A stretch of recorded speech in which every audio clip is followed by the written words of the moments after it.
What I am terrified of is how this particular group of characters, Trump, Pence, Bannon, Sessions, and many more, would respond to a large-scale crisis, like a terrorist attack, even like a major economic crisis like 2008, a Hurricane Katrina.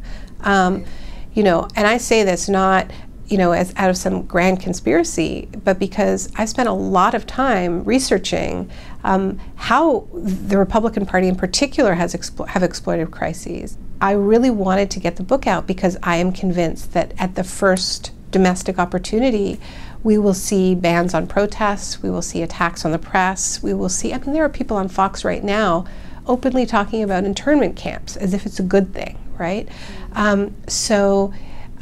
You know, I want, you know, the reason why shock politics work is because when something really scary happens, you know, we stop trusting our own eyes. We can have this tendency to be very vulnerable to strong men. The way to keep yourself from going into shock is to understand how this works, to spend some time sort of thinking about what might happen so that when it does happen, it's less shocking and you're more able to keep your head. One of the reasons why I'm really concerned about the fact that so much of the critical coverage of Trump is focused on Russia and Comey and the sort of palace intrigue and whatever the latest gaffe is and how long he shook some world leader's hand and so on.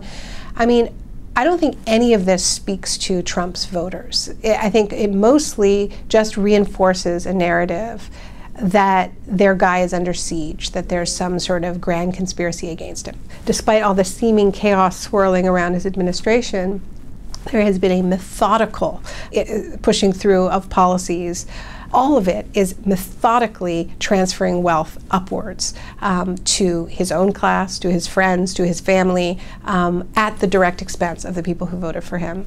And you know, in terms of, you know, I don't think I'm going to reach every Trump voter, and I think there are lots of voters, you know, who voted for him for incredibly ugly reasons. But I do think that there are people who were primarily motivated by economics and a sense and a desire to just sort of raise a middle finger at Washington. And I think those are the people who are most likely to be swayed with information that catalogs this massive economic deception really at the heart of the Trump campaign.